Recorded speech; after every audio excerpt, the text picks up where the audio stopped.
근데 제가 지금 생각 드는 게 이렇게 좋은 내용을 우리만 알고 있기 너무 아까운 거예요. 그래서 그리고 또 사람들은 또 이 책을 서점에 가서 굳이 안 사고 서점에 가서 봐도 되잖아요. 그리고 요즘에 이런 그렇죠. 책도 많이 나와 있고 하는데 맞아요. 아이들도 이런 책을 안 접해요. 맞아요.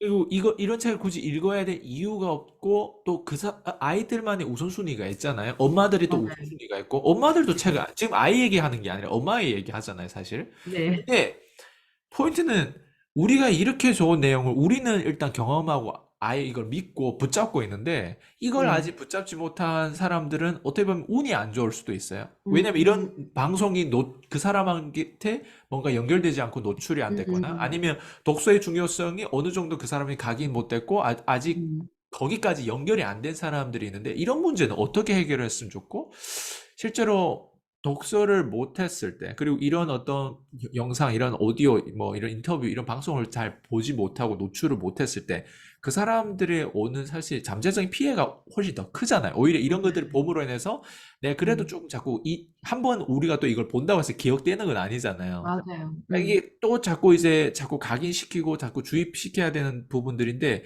가장 사실 중요한 게 돈임에도 불구하고 이런 음. 방송에도 노출이 안 되고 이런 걸 보지도 않고 책도 읽지 않는 부분에 대해서 혹시 뭐 저자님만의 뭐 어떤 저자님만의 어떤 바라는 뭔가 그게 있을까요? 결국은 참 어려운 질문이긴 한데 저도 이제 사실 책을 네. 쓰기 전까지는 책을 쓰는 것 자체가 어떻게 보면 되게 하나의 큰 되게 도전이었어요. 근데 프로젝트, 예, 막상 쓰고 예. 나니까 알려지지 않는 책은 세상에 존재하지 않는 거더라고요. 그냥 이게 제가 이런 책이 있다는 거, 제가 쓴 이런 좋은 메시지를 담은 책이 있다는 거를 사람들이 알고 내가 이런 필요성을 내가 공감을 해야 그분들이 책을 읽고 삶이 바뀌실 건데 제가 원장실에 가만히 앉아만 있어서는 저를 찾아오는 사람만으로는 다 이게 이 메시지 전달이 충분하지 않아요. 그래서 지금 생각하고 있는 게 이제 CM이라고 하는 저도 교육을 수강하고 있는 수강생이고 거기에서 콜드콜이라고 하는 저희가 또 이제 그 메인이 되는 부분이 있잖아요. 그래서 콜드콜을 저도 지금 콜드콜을 통해서 자영업을 하시는 분들을 찾아가서 그분들을 대상으로 설득할 계획을 가지고 있어요. 음, 제가 일단은 자영업 왜냐면 저도 자영업자로 지금 10년째 운영을 하고 있고 자영업 운영하면서 저도 꽤 많은 돈을 벌었어요. 꽤 많은 돈을 벌었고 빚으로 학원을 시작했는데 이제 그 빚에서 집도 마련하고 또 제 앞으로 된 상가도 마련하고 또 이제 작은 세컨하우스를 지을 수 있는 작은 또 이런 또 토지까지 마련을 했는데 근데 어떻게 보면 되게 짧은 기간 안에 많은 것들을 이뤘어요. 아, 5년 안에 제가 다 이거 이룬 거거든요. 근데 더 중요한 건 전 이게 사실 투자를 한 게 아니에요. 투자를 한 게 아니고 진짜 내가 필요해서 다 그냥 이거를 마련을 한 거예요. 그러니까 제가 돈에 대해서 알았으면 이런 식으로 제가 제 힘들게 시간과 맞바꾼 돈을 시간과 건강과 맞바꾼 돈을 이런 식으로 제가 불리진 않았을 거예요. 근데 어, 저도 모르고 있고 놓치는 게 있어서 이만큼밖에 성장을 못한 거예요. 그래서 자영업 하시는 분들이 사실 그렇게 열심히 힘들게 돈 버는 이유 중에 하나는 아이를 잘 키우고 싶은 마음이 있어요. 근데 돈을 벌고 아이한테 학원비를 내가 지원하는 것만이 전부는 아니에요. 그래서 그분들 찾아가서 찾아뵙고 왜 엄마가 먼저 경제적으로 성장해야 되고 왜 엄마가 먼저 더 넓은 세상을 보고 책을 읽고 공부해야 되는지 그런 필요성을 좀 설득하려는 계획을 가지고 있어요. 직접 저자님께서 이제 가서 이 찾아오는 고객뿐만 아니라 또 이제 내가 네, 직접 설득할 수 있는 그런 또 네, 프로젝트를 네, 한번 도전해 보겠다. 네, 굉장히 이거는 어떻게 보면 저자들로서 좀 쉽게 이게 이루어지지 않는 부분들인데 또 그런 부분들도 또 계획이 있다고 하니 참 용기가 이만저만 아닌데요. 왜냐면 책 자체에서 사실 내 거를 투명하게 드러내는 것도 하나의 용기지만 또 플러스 다양한 시도를 근데 왜 굳이 이렇게 시도를 다양하게 하고 싶은지 그리고 그런 게 있잖아요. 우리가 그래도 먹고 살만 하잖아요. 중산층 정도 되면. 네, 근데 그럼에도 맞아요. 불구하고 저자는 왜 또 다른 시도를 하고 또 다음 단계로 계속 발전하려고 하는지. 왜냐면 어떤 사람들은 그 정도면 그냥 좀 아끼면서 잘 이렇게 소소하게 잘 살 수도 있는데 굳이 꼭 책을 써서 또 심지어 그렇게 어떻게 보면 홍보라고 할 수도 있는데 그 홍보를 내가 직접 다가가면서 홍보까지 해야 될 필요까지 있을까? 그게 뭐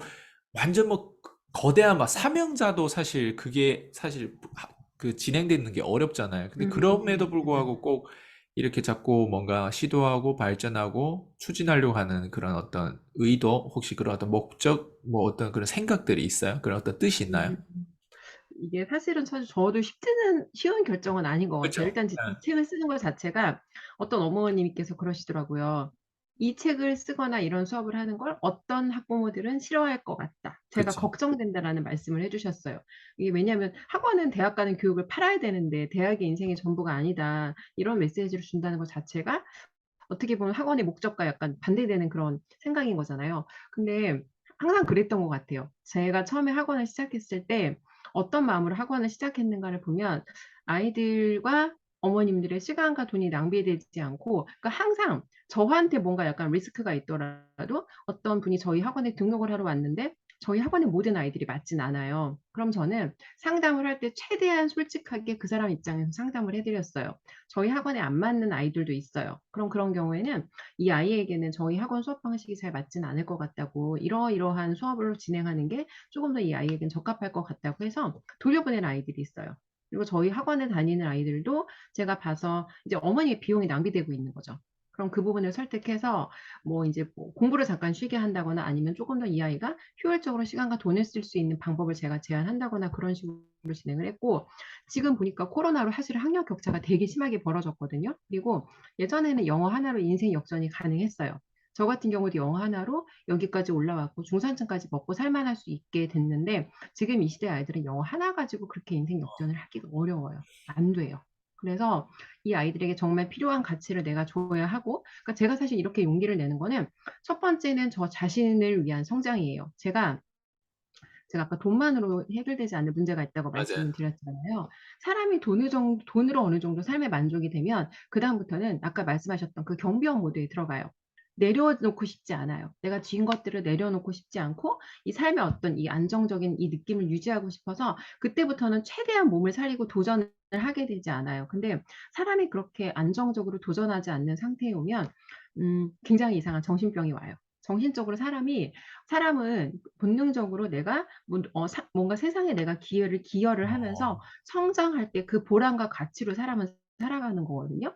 우린 대부분은 90%의 돈 문제가 해결되지 않았기 때문에 '돈으로 살아가는 거야.'라고 생각하는데, 사실은 90%의 돈 문제를 해결해도 그 10%의 보람과 가치를 느끼는 일을 하고 있지 않다면 그 사람은 그 마음의 구멍을 무엇으로도 채울 수가 없어요. 그래서 첫 번째는 제 자신이 조금 더 제 자신의 삶을 가치 있고 보람 있게, 그리고 쪼금 더 제가 저를 오늘이 만약에 인생의 끝점이라고 했을 때 '어떻게 살았을 때 내가 조금 더 후회가 없을까.'라는 삶을 보면, 가만히 앉아서 원장실에 있어도 저는 지금 먹고 살아요. 먹고 살 아, 수 있는데, 그것보다는 제가 쪼금 더 아이들에게 "선생님이 이렇게까지 얘들아 열심히 살아봤어."라는 들려줄 수 있는 그런 메시지, 스토리를 가진 사람이 돼서 아이들에게도 쪼금 더 넓은 세상을 제가 직접 경험하면서 보여주고 싶어요.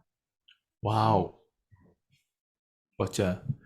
와우. 오늘 인터뷰 또 예스 해주셔서 너무 감사드리고요. 뭐 여기 시청하고 구독하신 분들 중에 관심 있으시면 내 아이 부자로 키우는 엄마의 경제 수업 꼭 한번 읽어보시길 권하고요. 오늘 저자님 인터뷰 너무 멋졌어요. 수고 많으셨고 다음 또 기회 뵙도록 하겠습니다. 수고 많으셨습니다. 감사합니다.